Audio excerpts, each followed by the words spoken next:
Though the gates that stand between the mortal world and the immortal realm of chaos are now closed to me, still I would rather die, having glimpsed eternity, than never to have stirred the cold furrow of mortal life.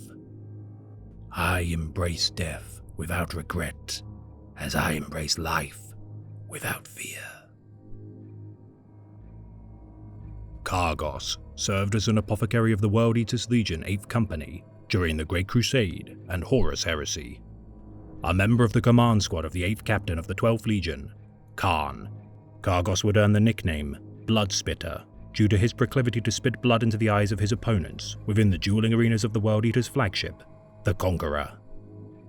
Paired with regularity alongside the Blood Angels captain known as the Flesh Terror, Nasir Amit, the Astartes would form a bond of friendship and regard one another as chain brothers. Possessed of a great wit and an uncharacteristic sense of humor for an Astartes of the 12th, Kargos would often calm his enraged brethren during times of stress. Yet during the betrayal of Istvan III, Kargos would join his legion and their Primarch in their descent into barbarism and madness.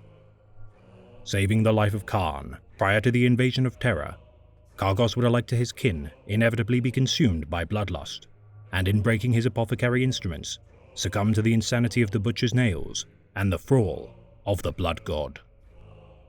Finding his captain's broken body following Kharn's duel with the first captain of the Imperial Fists, Sigismund, during the Siege of Terra, Kargos would wield the chain axe Gorechild in his name.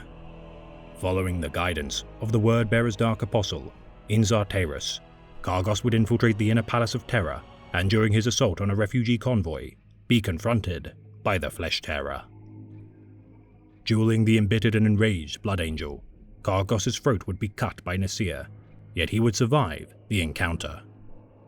Treated for his wounds, Kargos would once more join the Siege of Terra during the assault of the Eternity Gate. Coming close to ending the life of the Adeptus Mechanicus Magos, Arkan Land, Kargos' rampage would once again be thwarted by Nasir Amit. Lying upon the earth of Terra, Kargos' life would seemingly end beneath the threshold of the Sanctum Imperialis. Yet fractured sources claim that the Bloodspitter still lives and diligently serves the Taker of Skulls to this day as a champion of Khorne. Though for the sake of the Imperium, its subjects breathe a sigh of relief that such claims are dubious. And should they be true, the Emperor's angels shall once more humble the Bloodspitter of Chaos.